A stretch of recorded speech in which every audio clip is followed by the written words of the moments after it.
웰컴 투 바이블 메시지. 하나님의 말씀을 듣고자 함께 하시는 여러분들 반갑습니다.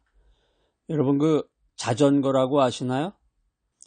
어렸을 적에 누구나 부모님이 자전거를 사주셔서 자전거를 탔던 기억이 날 겁니다. 옛날에는 이제 세발 자전거인가요? 세발 자전거라서 조그만 거 있죠. 왜? 그거 타다가 이제 큰 자전거인데 옆에 보조 바퀴가 달린 거를 타다가 바퀴만 2개 온전한 거 이렇게 타기도 하고, 요즘에는 대화 나눠보니까 이제 어떤 여성분들이 그런 자전거 무슨 동호회 같은 걸 만들어가지고, 산에도 오르고, 산악자전거라는 게 또 따로 있어요. 자전거가 영어로 이제 바이스클이죠. 바이스클인데, 산악에 오르는 마운틴 바이크라는 거, 바이크라고도 얘기를 하는데, 산악자전거는 또 굉장히 비싸다 그래요. 그게 자전거 자체가. 그래서 하여튼 옛날에는 그냥 취미 삼아 타던 자전거가 이제는 전문적인 무슨 도구와 기술을 이용한 그런 것으로까지 발전하는 그런 단계에 우리가 살고 있습니다.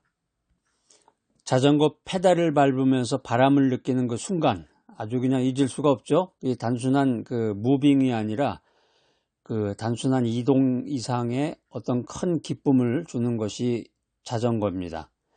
랜스 암스트롱은 자전거는 단순한 도구가 아니라 삶의 비유다, 이런 말을 했습니다. 암스트롱은 암을 이기고 암을 이기고 다시 페달을 밟으면서 이런 레슨을 우리들에게 전하는 것입니다. 우리 믿음 생활도 어떻게 보면 이 자전거와 같아요. 멈추지 않고 계속해 나갈 때, 여기 그럼 자전거라는 게 이 페달을 밟지 않으면 이게 쓰러지죠. 페달을 계속 밟으면 앞으로 쭉 나가면서 손으로 방향만 잘 수평만 유지하면 쭉 나가는 건데, 이게 페달을 밟지 않고 멈추면 쓰러지는 거니까 멈추지 않고 나아갈 때 하나님의 인도하심을 경험한다. 자, 오늘 첫 번째 바이블 메시지 밸런싱 페이스입니다. 밸런싱 페이스, 균형을 잡는 믿음. 밸런스라고 그러죠. 밸런스를 잘 유지해라. 밸런스. 한국말로는 밸런스라고 그러나? 밸런스? 밸런스를 잘 유지해라. 균형을 잡아야 되는데, 어떤 아이가 이제 자전거를 배우면서 자꾸 넘어지니까 아버지가 옆에서 잡아주면서 균형을 유지하니까 앞으로 나아가면서 기쁨을 느끼게 됩니다. 이게 이제 네자로 줄이면 평형지탱이라는 말인데요. 평형지탱, 균형을 유지하면서 지탱한다, 이런 뜻입니다. 어렸을 때 자전거 타면은 안 되죠, 이게 잘. 이 밸런싱이나 균형 감각이나 이게 무서우니까, 밟으면 막 나가니까. 그러니까 천천히 나가다 막 쓰러지려고 할 때 누가 이렇게 잡아주면, 지탱해주면 이게 이제 자전거가 천천히 나가면서 이제 그 기쁨을 맛보는 건데, 이사야서 41장 10절 말씀, 이거 암송 구절인데요. 두려워 말라, 내가 너와 함께하여 나의 의로운 손으로 너를 붙들리라. 여기 이제 붙들리라는 그 히브리어가 타마크입니다. 타마크라는 말이 굳게 붙들다라는 뜻이에요. 지지하다, 굳게 붙들다. 선지자 이사야는 바벨론 포로로 끌려갈 이스라엘 백성들에게 하나님의 위로의 메시지를 전합니다. 흔들리는 삶 속에서도 하나님의 손이 굳게 붙든다. 굳게 붙든다. 이 타마크라는 말이 하나님의 보호와 안정감을 우리들에게 전해주고 있습니다.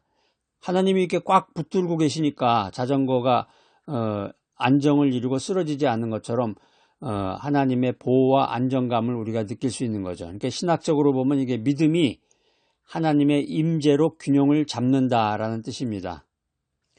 우리가 이제 흔히 예배 시간에 그런 얘기 많이 하잖아요. 하나님이 이 자리에 임재하셔서 우리와 함께 하시고 영광을 받으소서, 이런 얘기를 많이 하는데, 하나님의 임재라는 건 교회에서 예배 드릴 때만 거기 하나님이 임재하는 건 아니고, 경건한 마음으로 찬양을 드리고 기도할 때, 또 말씀을 묵상할 때 하나님이 임재하시는 겁니다. 자전거를 타다가 이렇게 왼쪽 오른쪽으로 막 쓰러지려고 그럴 때 균형을 잡아야 되는데, 밸런싱이 돼야 되는데, 밸런싱. 그런데 믿음이라고 하는 것이 삶의 균형을 잡아준다는 것입니다. 우리 인생이라는 게 흔들흔들 거려요. 원인을 알 수 없게 흔들흔들. 조금 전에 부부가 서로 대화 나누다가 흔들리기도 하고, 또 자식하고 대화 나누다가 흔들리기도 하고, 시장에 가서 무슨 물건을 사다가 마켓에서 어떤 사람을 전혀 모르는 사람을 만나서 대화 나누다가 또 마음이 흔들거릴 때 기도하면서 하나님의 손을 꽉 붙잡으면 이 신앙의 균형을 유지할 수 있다는 거예요. 특별히 이제 마음이 좀 예민하거나 아니면 이제 그 컴플렉스가 있는 사람들은 다른 사람의 말이나 행동이나 이런 걸 보고서 상처를 받게 되잖아요. 그럴 때 기도하면서 타마크를 의지해야 됩니다. 믿음은 삶의 균형을 잡아준다. 자, 오늘 두 번째 바이블 메시지는 페달 인듀어런스입니다. 페달을 밟는 인내, 인듀어런스라고 그러는데 인듀어런스가 인내라는 뜻이죠. 인내.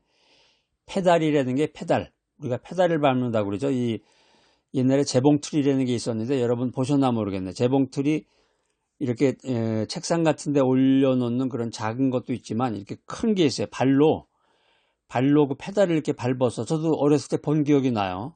발로 이렇게 페달을 밟으면서 그 재봉질을 하는 그런 건가 봐요. 제가 직접 해보진 않았는데 그걸 본 기억은 난 것 같아요. 재봉틀에도 페달이 있고 자전거에도 페달이 있고 자동차에도 페달이 있잖아요. 자동차에도 엑셀레이터하고 브레이크를 밟는 페달이 있듯이 이 페달을 밟는 인내라는 게 이제 지구력이죠. 참을성, 인내력을 말하는 것입니다. 어떤 사람이 언덕을 오르면서 자전거 페달을 아주 그냥 힘겹게 밟고 올라갔는데 너무 힘이 드니까 포기할까 그런 생각을 가졌지만 끝까지 인내하면서 페달을 인내하면서 밟으니까 정상에 도착해서 아름다운 풍경을 보게 됐다. 이걸 이제 네 글자로 인내극난이라고 하는데요. 인내심을 갖고 극복하면은 난을 극복한다는 거죠. 인내로 어려움을 이긴다. 그런 뜻입니다. 야고보서 1장 12절 말씀, 야고보서 1장 12절, 시험을 참는 자는 복이 있나니 생명의 면류관을 얻으리라. 시험을 참는 자, 이 참는이라는 말이 헬라어로 휘포메노인데 견디며 인내하다 이런 뜻입니다.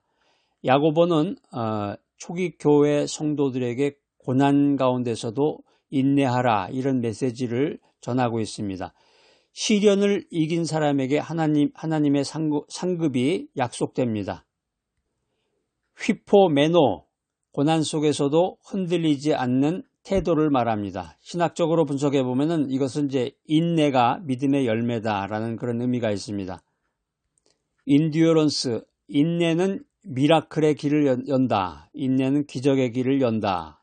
이 사실 여러분들 믿으시고 휘포매너로 나아가시기 바랍니다. 힘든 언덕길 같은 인생의 순간에도 말씀을 붙잡고 인내의 페달을 밟아야 됩니다. 오늘 세 번째 메시지는 Wish for one's destination입니다. 목적지를 향한 소망. I wish you a Merry Christmas. 그때 wish가 나오는데 wish라는 게 이제 희망하다, 바라다, 뭐 소원을 빌다 이런 뜻이고 destination은 이제 목적지를 얘기하는 거죠. 목적지, 삶의 목적지가 뭐냐. 어떤 여성이 자전거로 먼 여행을 떠났는데 자전거로 뭐 어떤 분 보니까 서울에서 부산까지 자전거로 여행하는 거 그런 걸 기획해 가지고 뭐 블로그도 올리고 어떤 여행 기록 같은 것을 사람들에게 알리면서 거기서 이제 자기의 취미 생활이나 기쁨이나 이런 걸 누리는 분을 봤는데 어떤 여성이 자전거로 먼 여행을 떠났는데 몸은 피곤하고 갈 길은 멀었지만 가족들이 기다리는 집을 생각하면서 끝까지 페달을 밟아서 마침내 가족들의 따뜻한 품에 안겼다라는 이야기가 있습니다. 고사성어에 망전지희라는 말이 있어요. 지희, 기쁘다는 거죠. 지희, 망전지희, 앞을 바라보며 기뻐했다 이런 의미입니다. 히브리서 12장 2절 말씀에 보면 믿음의 주여 또 온전케 하신 이인 예수를 바라보자. 그 앞에 있는 기쁨을 위하여 바라보자. 예수를 바라보자 했을 때 바라보자. 아포라오라는 말인데요. 아포라운테스. 이는 이제 눈을 고정하다 이런 의미가 있습니다. 히브리서는 믿음의 경주를 달리는 우리 모두에게 예수님을 목표로 삼아라. 여러분, 인생을 살아가는데 우리가 이제 인생을 자전거를 타고 여행하듯이 먼 여정을 이제 가야 되는데 경주를 하는 건데 목표가 있어야 되잖아요. 어딘가 도착 지점, 데스티네이션, 도착점이 있어야 되는데 여러분은 인생의 목표, 인생의 도착점이 어디세요? 내가 기차표는 샀는데 점검원이 검침을 해줬는데 내가 어디를 가려고 이 표를 샀을까? 이런 식으로 인생을 사는 사람들이 많아요. 믿음의 경주를 달리는 성도들에게 예수님을 목표로 삼으라, 이렇게 히브리서는 말하고 있습니다. 이것을 이제 신학적으로 분석해 보면은 아포라운테스라는 말인데요. 아포라운테스는 우리의 그 눈의 시선을 예수님께 집중하라는 것을 의미합니다. 예수님만을 바라봐야 되는 거예요. 예수님만을, 포커스를 예수님에게만 바라보고 나의 소망이 믿음의 목적지다, 이런 의지와 결단을 가지고 인생을 살아야 되겠습니다. 그러니까 막연하게 아무 생각 없이 머리가 빈 사람이라고 그러는데 머리 빈 사람 마냥 그렇게 인생을 사는 게 아니라 우리의 머릿속이 소망으로 가득 찰 때 소망이 우리를 목적지로 이끕니다. 소망이 나를 예수님에게로 이끕니다. 우리 인생 여정에서 예수님만을 바라보며 소망으로 달려나가야 되겠습니다. 오늘 이 귀한 메시지 들으시는 여러분들, 자전거는 믿음의 상징입니다. 바이크, 자전거는 믿음의 상징이다. 타마크로 균형을 잡고 휘포 매너로 인내하고 아포라운테스로 소망을 주시는 하나님을 찬양해야 되겠습니다. 우리의 삶, 나의 인생은 하나님과 함께, with God, 하나님과 함께 달리는 여정이다. 나 홀로 혼자 아무도 없는 쓸쓸한 길을 고독하게 가는 게 아니라 with God, 하나님이 나와 함께 하신다. 언제 어디서나 하나님이 나와 함께 하신다. 하나님과 함께 달리는 인생 여정이다. 오늘 이 귀한 말씀 들으시는 여러분들, 새로운 힘을 얻으시고 믿음으로 자전거 페달을 밟는 귀한 인생 여정을 살아가시기를 축복합니다.